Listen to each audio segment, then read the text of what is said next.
Espero que todos estejam bem, espero que todos estejam felizes. Se porventura você entrou aqui diferente de feliz, preocupado, se você entrou cabisbaixo, saiba que você veio no lugar certo.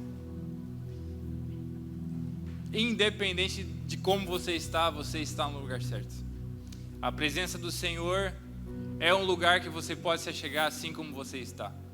Triste, abatido, cansado, angustiado, feliz, querendo chegar em casa e, sei lá, fazer o quê? Se você vê uma série ou se você vai querer chorar no banho, tanto faz, você está no lugar certo. Amém? Essa é a casa do Senhor. Então, gente, a gente está falando sobre a redenção da cultura. Amém? E eu queria pedir para você abrir a Bíblia em 2 Coríntios 5, e nós iremos ler do verso 17 até o verso 21. Verso 17 até o 21. Queria pegar alguma coisa aqui para me ajudar.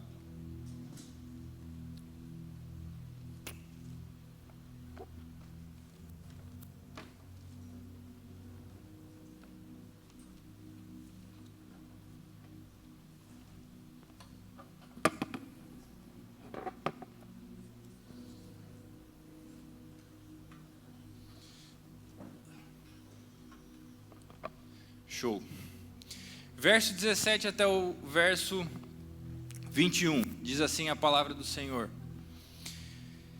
Logo todo aquele que está em Cristo se tornou nova criatura. A velha vida acabou e uma nova vida teve início.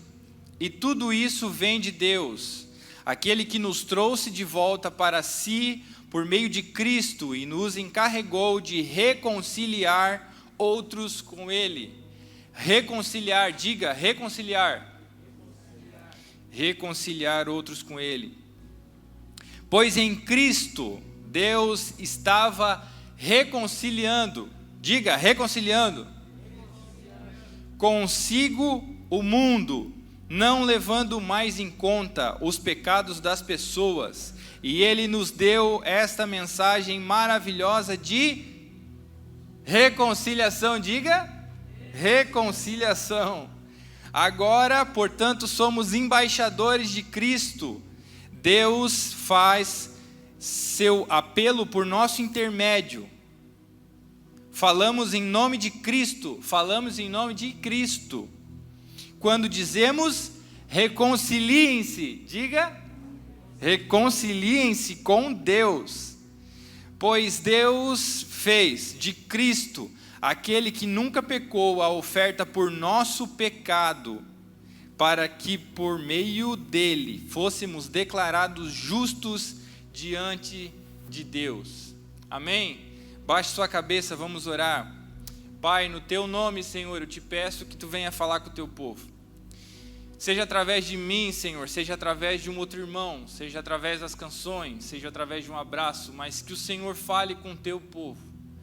Tenha misericórdia de mim, Senhor, que sou pecador, e mesmo assim o Senhor me escolheu, Senhor, para dividir essa palavra com o teu povo. No teu nome, Senhor, eu te peço que o coração dos meus irmãos seja terra fértil para essa semente que será plantada. Senhor, eu sei que eu não sou nada, eu sei que ninguém aqui é merecedor do teu amor, mas mesmo assim o Senhor contou conosco, Senhor, e nos trouxe esse ministério de reconciliação. E que pessoas aqui, Senhor, que entraram tristes, cabisbaixas, Senhor, feridas com algo deste mundo, Senhor, que elas encontrem reconciliação contigo, Senhor. Que elas consigam encontrar felicidade e paz em Ti, porque sabemos que a Tua palavra ela é poderosa para mudar qualquer situação. No Teu nome é o que nós te pedimos. Amém. Amém. Então, queridos, nós estamos falando sobre cultura, e hoje a gente vai falar sobre, diga, reconciliação. Não, brincadeira, não precisa falar. Nós falaremos sobre reconciliação, gente. É imprescindível que a gente entenda algo. A gente está falando sobre a redenção da cultura. Mas a gente não está falando sobre algo que é externo à igreja, que é externo às coisas, à rotina da igreja, à rotina da eclésia, né? Nós não estamos falando de algo que está fora de tudo que nós pregamos. Vamos começar do começo. Como começa a história desse mundo? Como é que começa a história do mundo? Vamos lá para Gênesis. Gênesis 1, capítulo 1 e 2. Como começa a nossa história? No princípio, Deus criou os céus e a terra. E a terra era sem forma e vazia, e a escuridão cobria as águas profundas, e o Espírito de Deus se movia sobre a superfície das águas. É muito interessante nós começarmos do início, por quê? Porque desde o início, a nossa história, a história deste mundo já começa conturbada. A história desse mundo já começa conturbada. Então, nós olhamos assim, a cultura fala disso, a cultura tem aquilo, a cultura levanta tais pautas e tal, e a gente vai falar. Mas isso é cíclico. O mundo já começou um caos. O mundo ele começa em caos. No princípio Deus criou os céus e a terra era sem forma e vazia. É importante salientar aqui que o que eu acredito, certo? O que eu acredito é que entre o versículo 1 e o versículo 2 existe um espaço de tempo. Algo acontece que ainda não nos foi revelado, né? Mas a terra era sem forma e vazia. A terra era sem forma e vazia. Precisou que Deus viesse até nós e a partir daí começa uma explosão de beleza, cores, invenções, coisa que na história do universo inteiro nunca houve precedentes. Luz, haja peixes no mar, haja animais, que haja separação entre a terra seca e a terra e a parte molhada. Então Deus começa a entrar naquele caos, e Ele começa a mover naquele caos e a criar vida, a criar beleza, a criar coisas maravilhosas, coisas lindas, no meio de todo aquele caos. Então Deus cria, no meio de tudo aquilo que Ele criou e que era belo, Ele cria um jardim. E nesse jardim, Deus coloca um homem lá. Tempo passa e o homem peca. Com o pecado, é revelado todo um plano de salvação. Deus mandaria um filho, e a serpente feriria o seu calcanhar, mas a serpente seria esmagada, dizendo que Jesus viria e nos tornaria novamente justos. Tornaria o processo de justificação. E esse processo ainda terminará com Ele vindo nos buscar, amém? E essa é a nossa esperança. Todo o plano da salvação começa desde o pecado até a redenção. Então, queridos, se nós pensássemos, se nós conseguimos pensar que sou um pecador, sou fruto daquele pecado.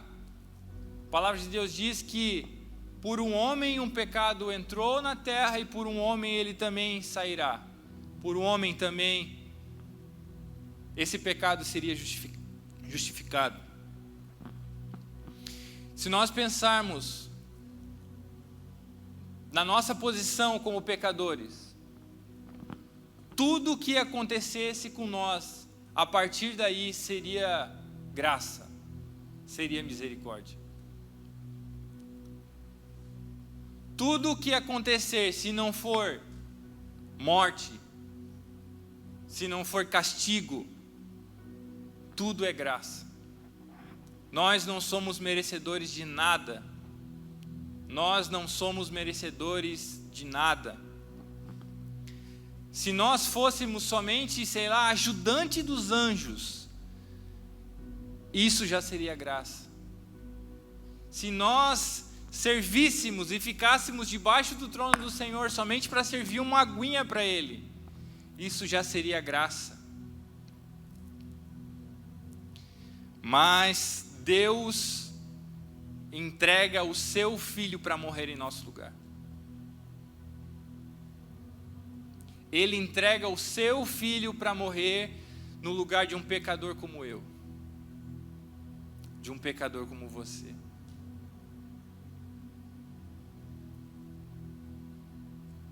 Sabe, querido, se isso não te choca, se isso não te emociona, se isso não faz mais você vibrar dentro de você, nós estamos cauterizados pelas coisas desse mundo.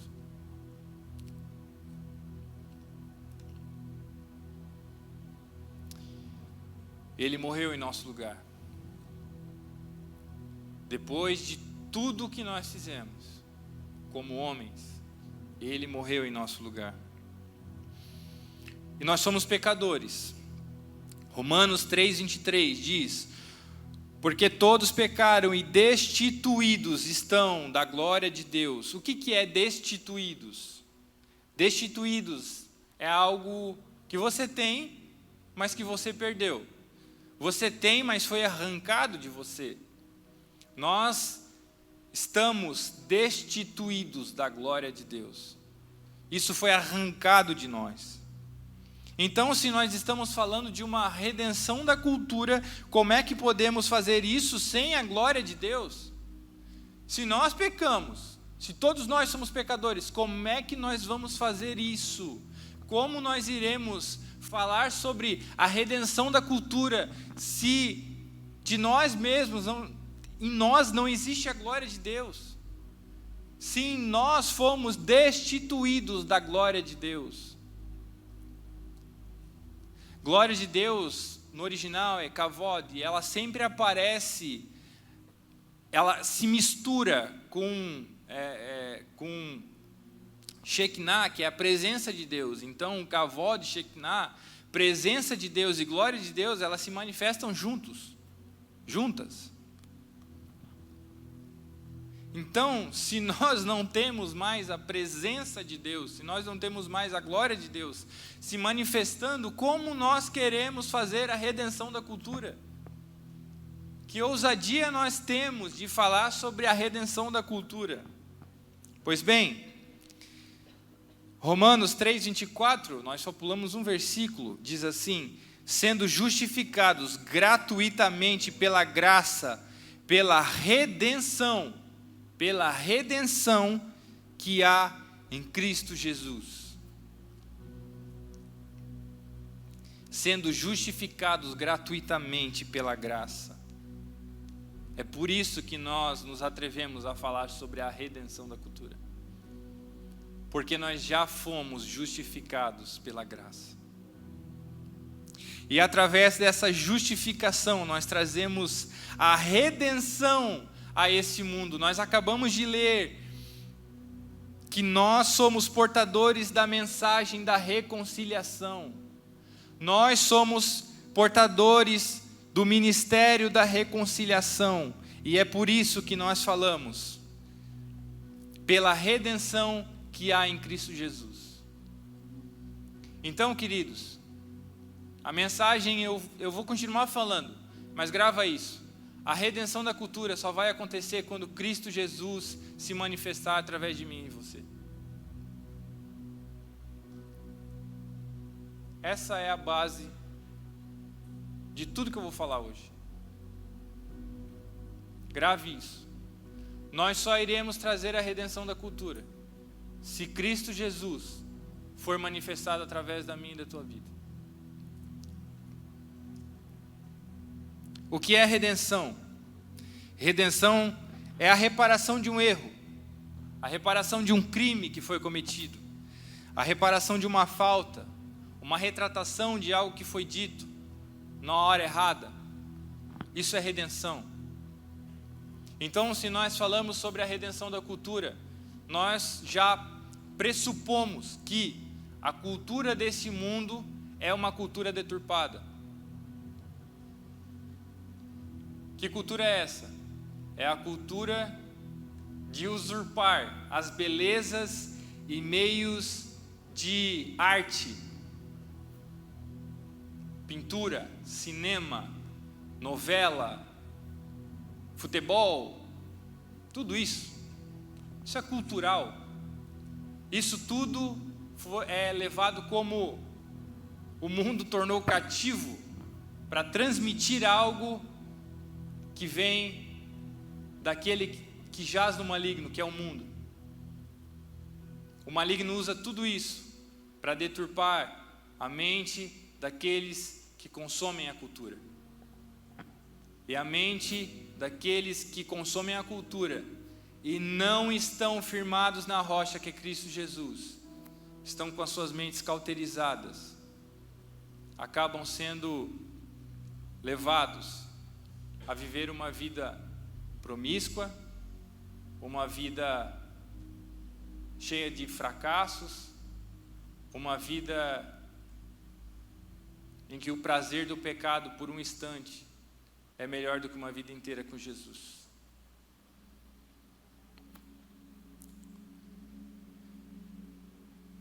Porém, algo que sempre foi plano do Senhor foi o governo da terra na mão do homem. Nós falamos aqui sobre esse plano da salvação, mas uma coisa que nunca mudou, nunca foi alterada, é que o Senhor conta comigo e com você para exercermos governo sobre a terra.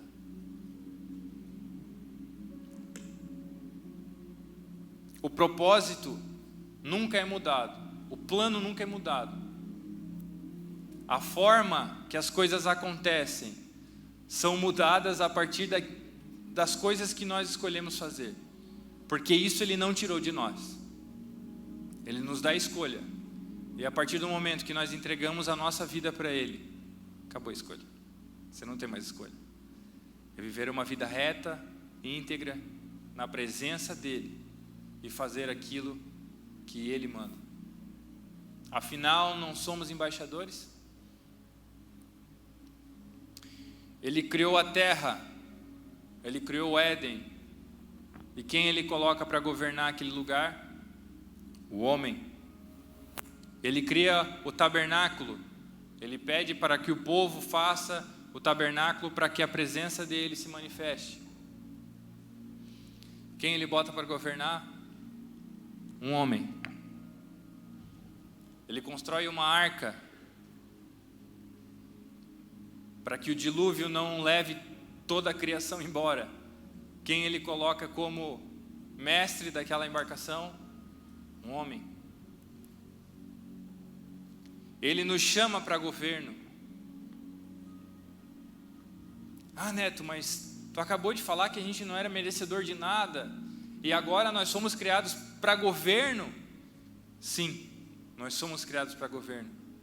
Só que a partir do momento que eu invoco o nome do Senhor, Ele traz justiça através de nós.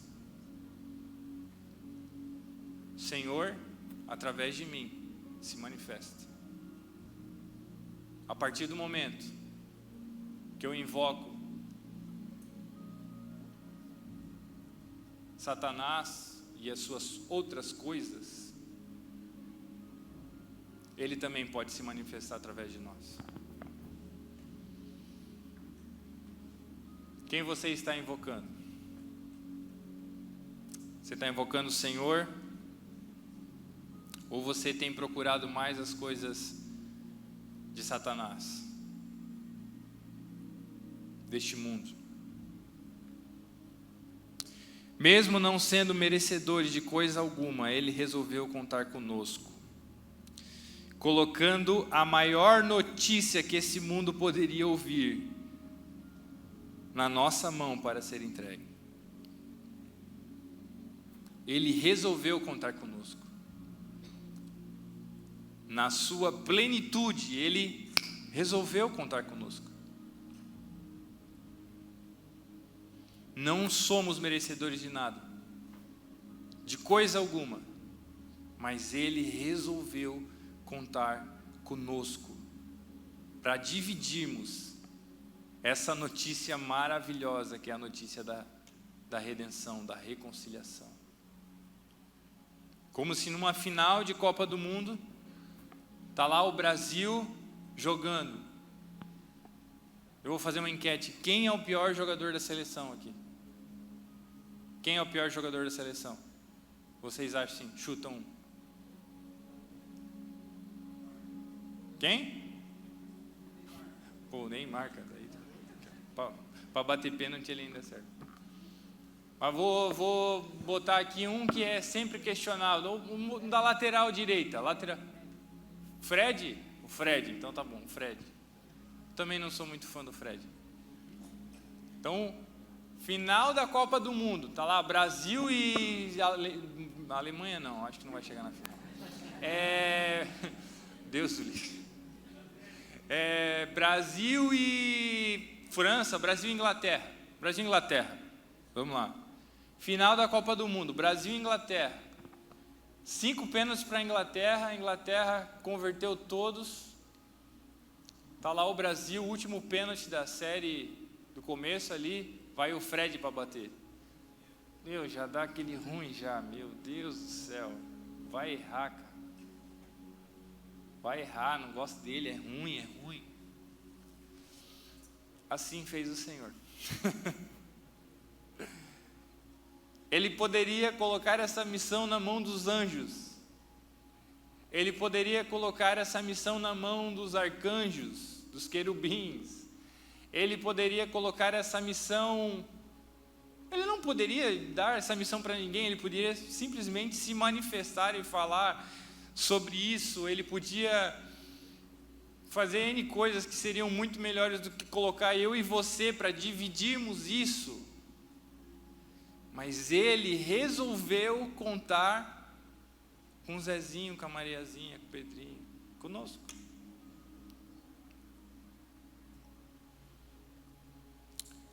Mas vamos lá.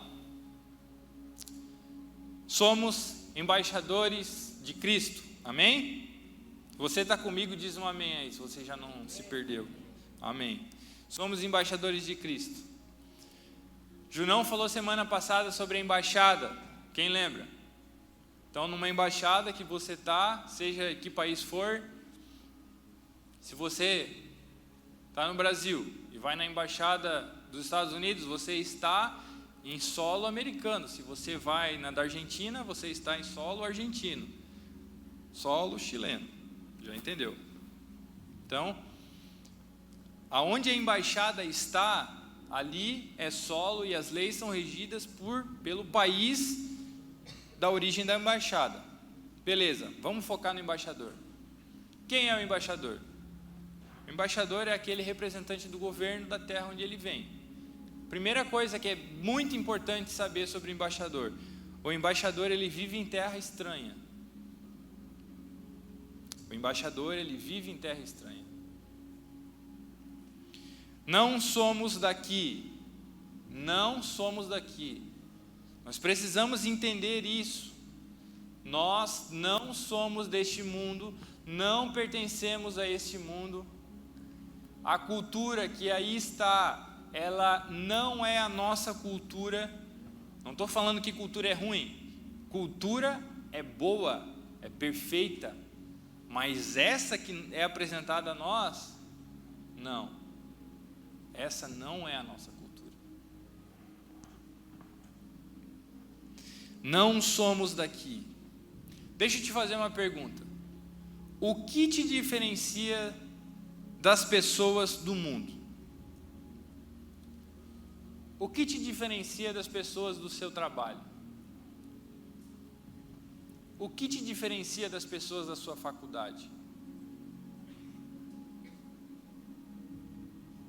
Comece a pensar aí. Se você está pensando, está difícil. Se você no seu pensamento só conseguiu pensar, eu vou para a igreja, elas não vão. Se você só conseguiu pensar nisso, você precisa começar a rever a sua vida. Se o que te diferencia delas são somente coisas supérfluas, comece a repensar a sua vida. Hábitos, atitudes, medos, anseios, planos, pensamentos, cultura. Você começa a pensar sobre as coisas que os seus amigos, seus colegas do mundo, né, praticando coisas mundanas, coisas cotidianas, se não são diferentes das coisas que você faz, comece a repensar o que você está fazendo como embaixador de Cristo. Um embaixador, ele tem a cultura do seu reino. O embaixador, ele tem a cultura do seu reino.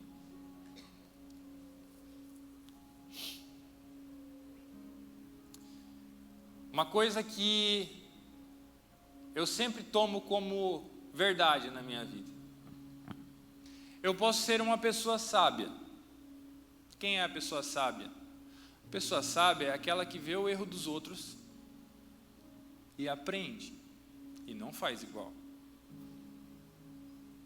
Eu posso ser uma pessoa mediana, mediana.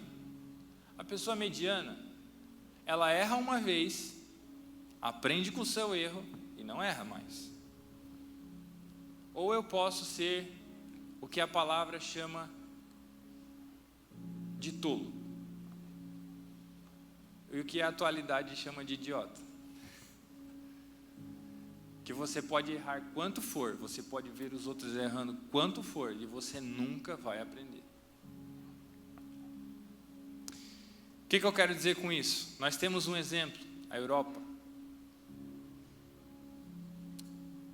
A Europa, gente, foi o berço de um grande avivamento, há uns 300 anos atrás, 400 anos atrás, por aí. Ela foi um berço de um grande movimento. Só que hoje, se a gente vê os resquícios desse movimento, os resquícios desse avivamento, nós iremos encontrar igrejas lindas, velhas, com aquele cheiro de madeira assim, cheias de gente? Não. Iremos encontrar pessoas lá clamando por Deus? Não. Iremos encontrar vitrais lindos, maravilhosos, porém sem ninguém dentro. Talvez nós encontremos essas igrejas lindas, maravilhosas, funcionando um bar dentro dessa igreja.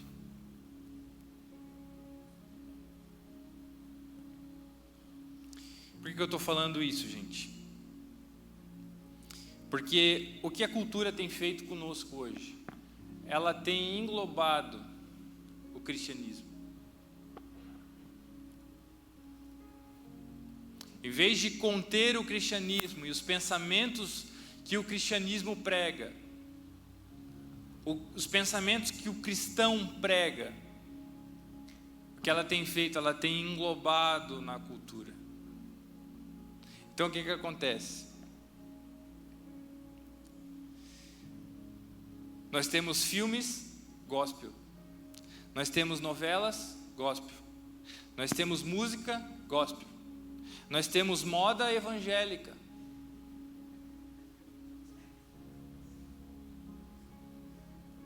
Então o que aconteceu?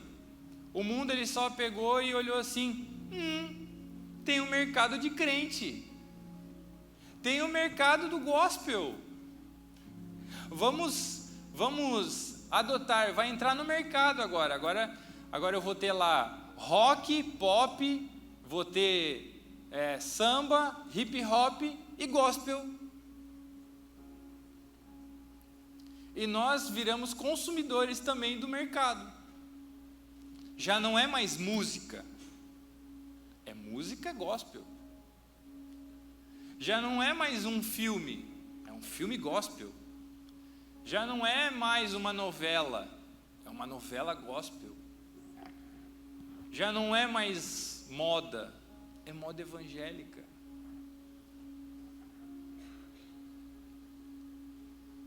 Gente, é óbvio, nós temos que assistir coisas boas, nós temos que ouvir músicas boas, nós temos que experimentar coisas boas deste mundo. Não tem nada de errado com isso.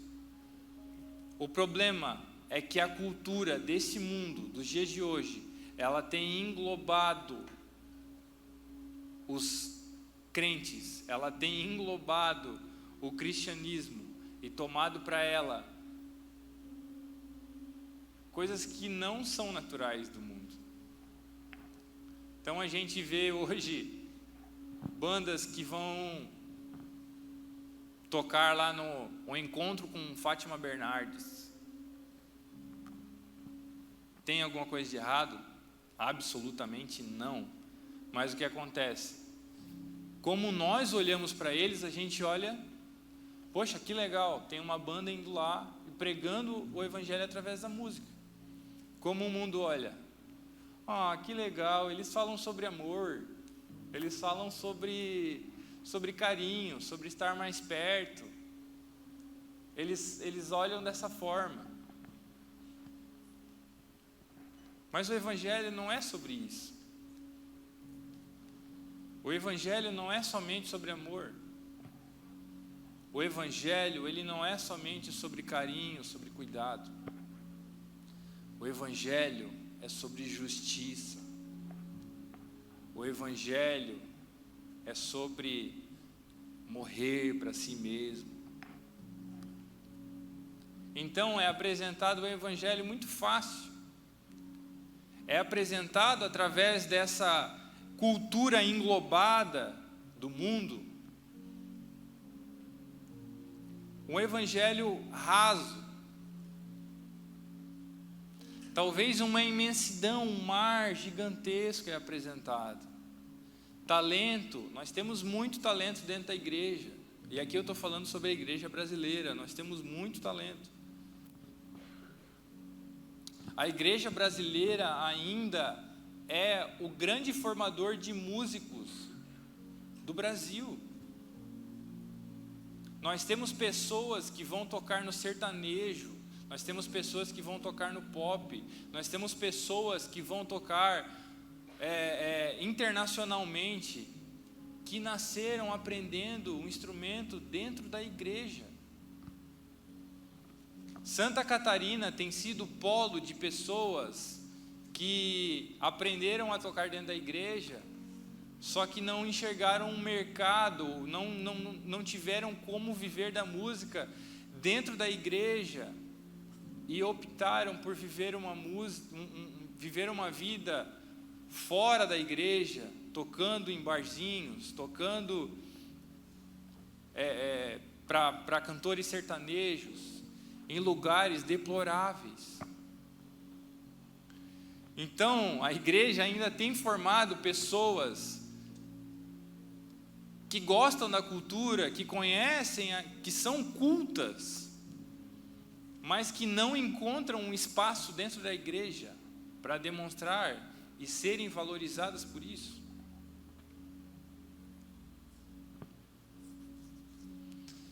A cultura tem englobado, a cultura desse mundo tem nos englobado, e nós viramos somente mais uma pasta dentro da cultura do mundo.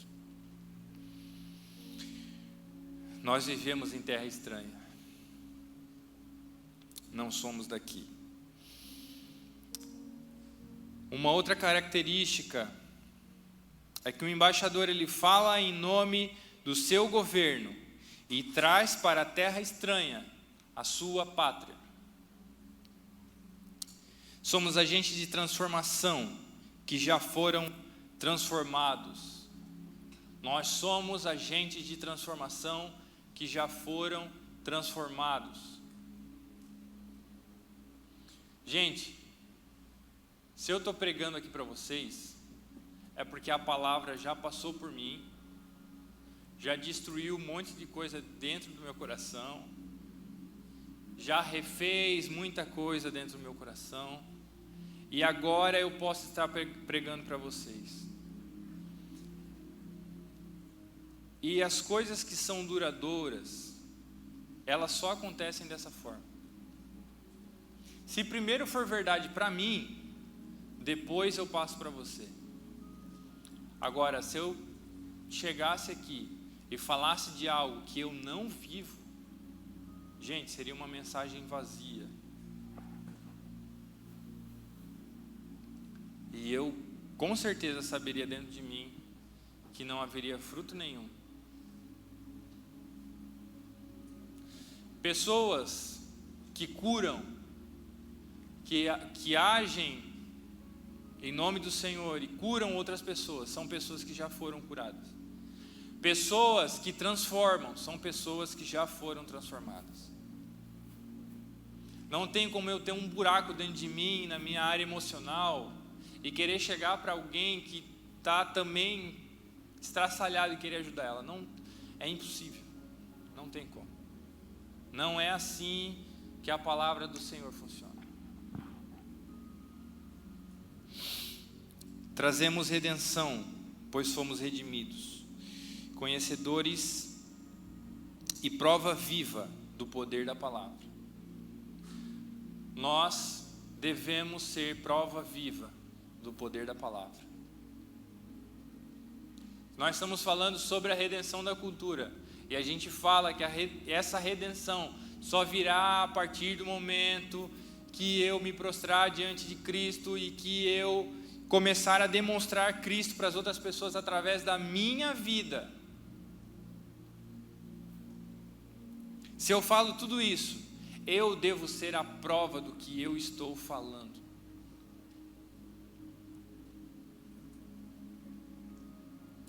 Quando escutamos problemas alheios, nós que já somos transformados, conseguimos ir direto na raiz do problema. E isso você começa a perceber a partir do momento que você começa a entregar a sua vida para Cristo, que você começa a ser transformado.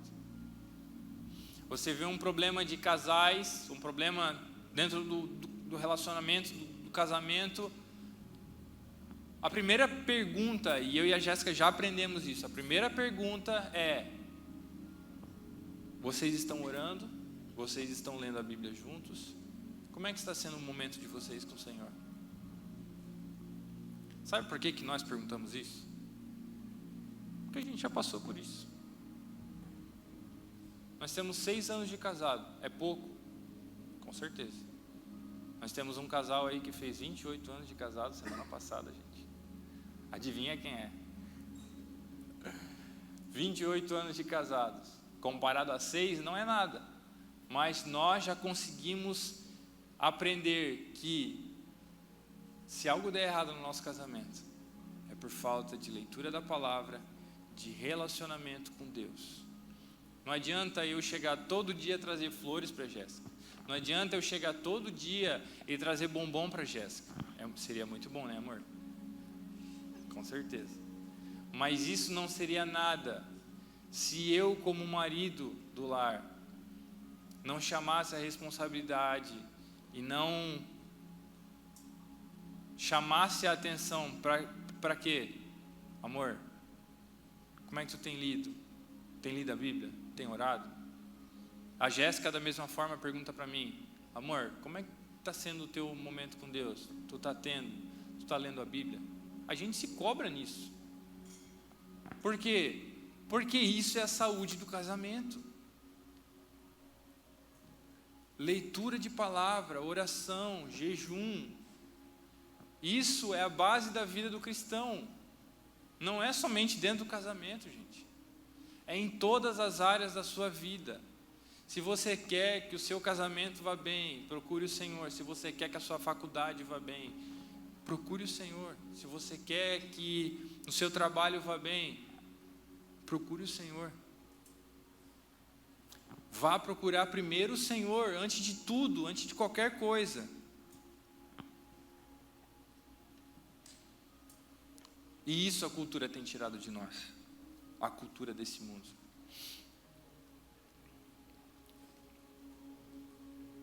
Temos formado cristãos sem conhecimento da palavra.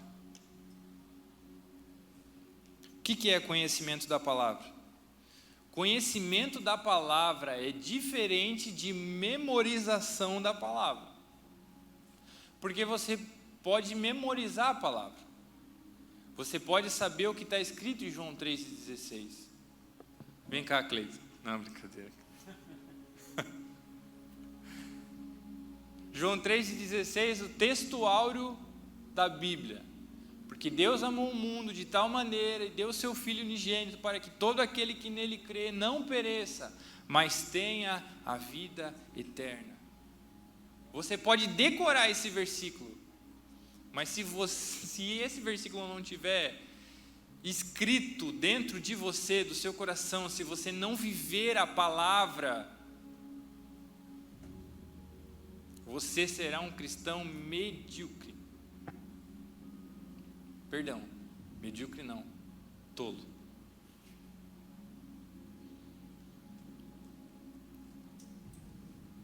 Conhecer a palavra é viver e experimentar o poder de Deus contido nela.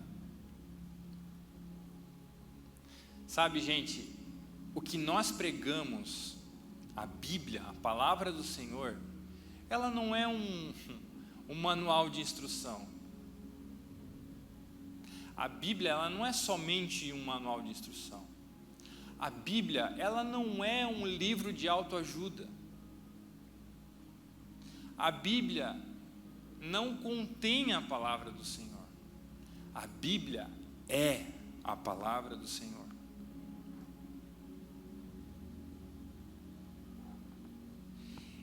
E nela estão verdades que não são feitas para serem lidas. Elas são feitas para serem vividas. Elas são feitas para serem vividas. De nada valeria eu chegar aqui para você se eu não vivesse isso que eu estou pregando. Lembra? Já falei isso. Por quê? Eu falo da palavra do Senhor.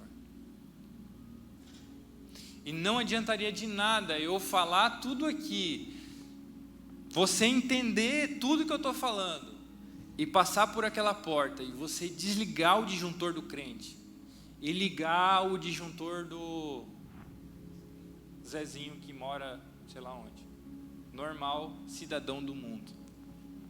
Cidadão do mundo é muito ruim, gente. Nós precisamos viver a palavra do Senhor.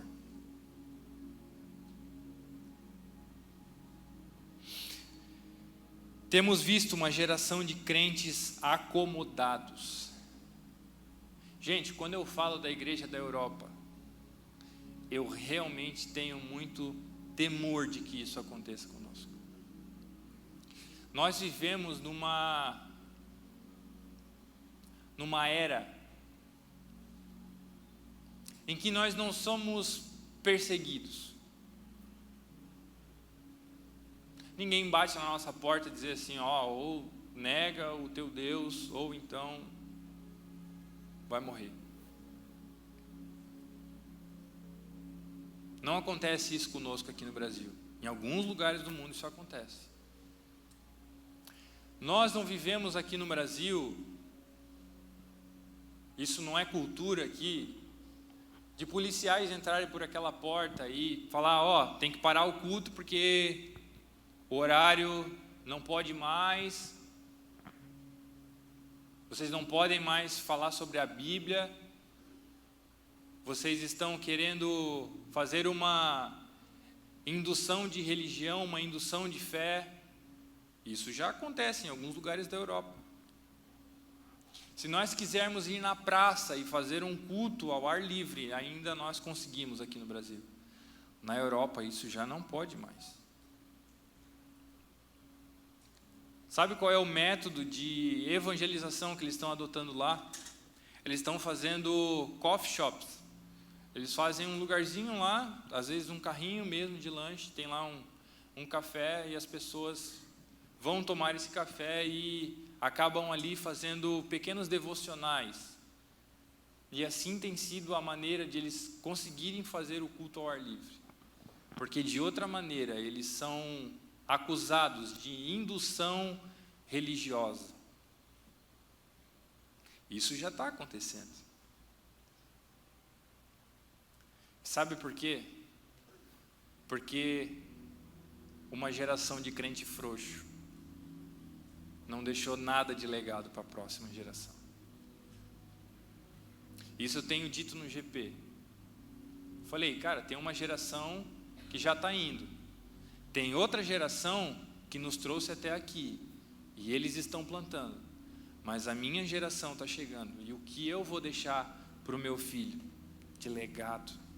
O que eu vou deixar para o meu filho de Brasil? O que eu vou deixar para o meu filho de igreja brasileira? O que eu vou deixar para o meu filho? Que métodos eu vou deixar para o meu filho para que ele conheça Jesus através da minha vida e que ele consiga viver num país livre ainda para pregar o Evangelho? Se nós vivemos uma vida boa, uma vida em paz, é porque pessoas antes de nós chegaram aqui e implantaram a cultura do reino. O Brasil conheceu o cristianismo muito cedo. E é por isso que nós conseguimos viver em paz.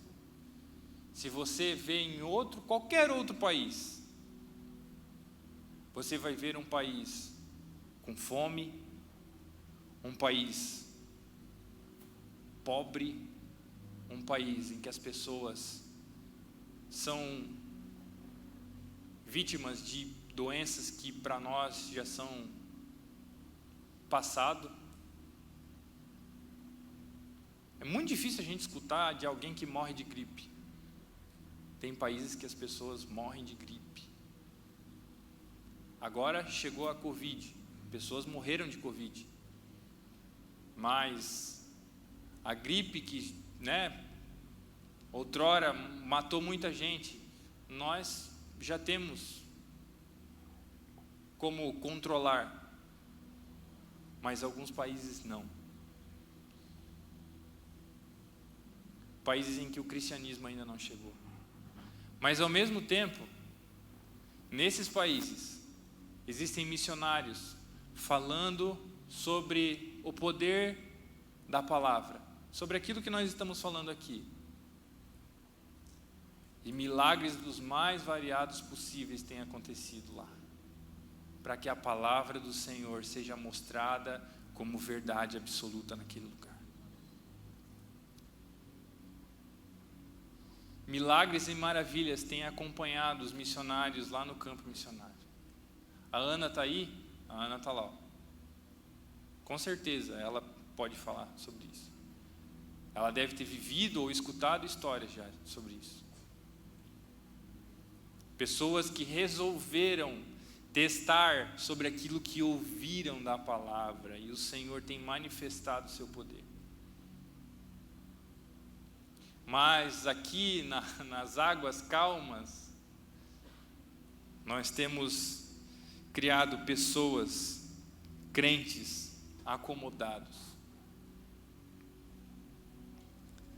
Tem até uma música que diz assim: a perseguição não parou a igreja, o Coliseu não parou a igreja, os leões não pararam a igreja do Senhor. O inferno não pode prevalecer. Vamos avançar, não vamos parar de crescer. Ninguém pode parar a igreja do Senhor.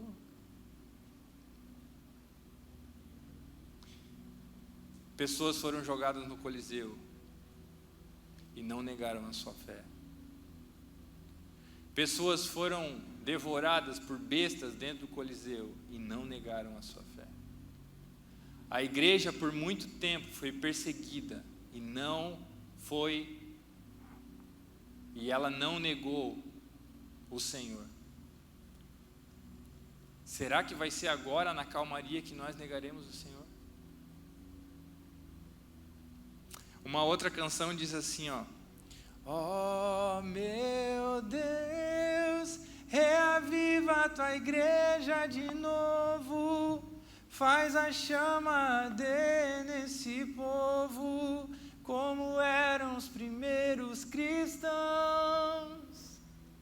Ó meu Deus, reaviva a tua igreja de novo, faz a chama arder nesse povo, começando em meu coração.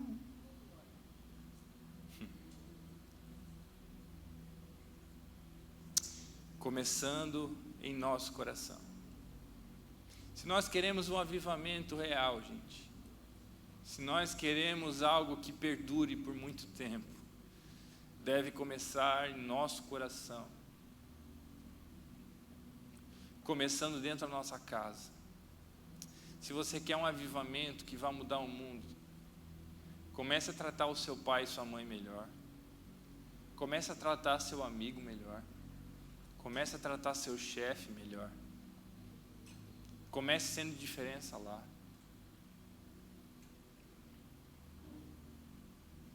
Sabe, você pode ter ideias mirabolantes. Eu quero fazer um canal no YouTube, vai estourar e eu vou falar sobre a palavra do Senhor. Cara, se você não começar nem dentro da sua casa,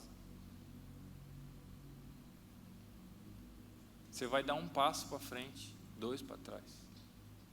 Não vai dar certo. Começa pequeno, começa devagar. Uma coisa que o Ademir falou no GP e é muito verdade, 2 GPs atrás: o importante não é querer começar acelerado. O importante não é como você vai começar potente. Eu quero evangelizar todo mundo, eu vou fazer um canal no YouTube, vai virar milhões, eu vou viralizar, eu vou fazer shorts no Instagram, no YouTube, eu vou fazer reels, eu vou fazer trololó. Vai devagar, mas seja constante. Seja constante. Um passo de cada vez. Seja constante.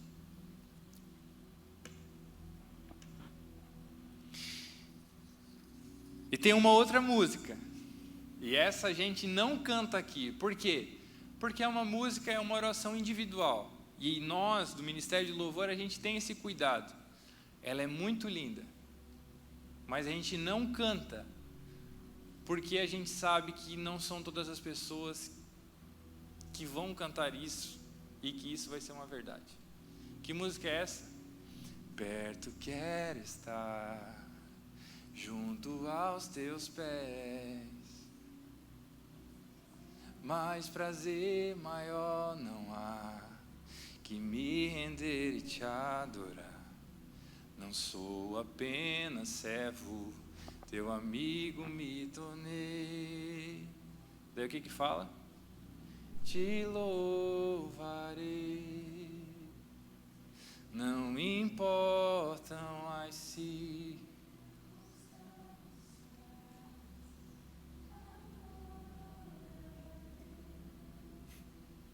Não importam as circunstâncias.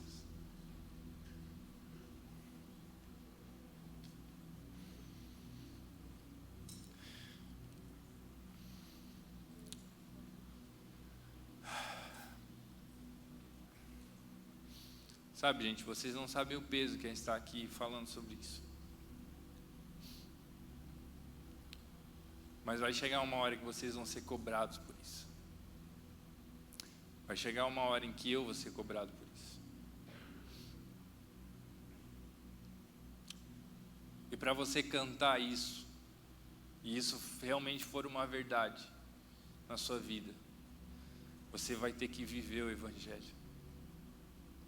Você vai ter que viver o que a palavra diz.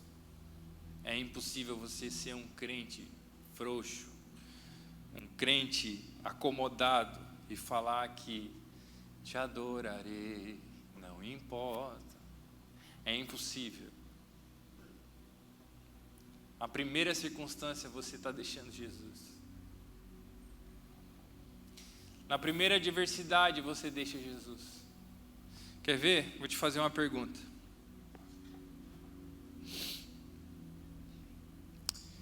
Uma outra característica do embaixador é que ele nunca se naturaliza.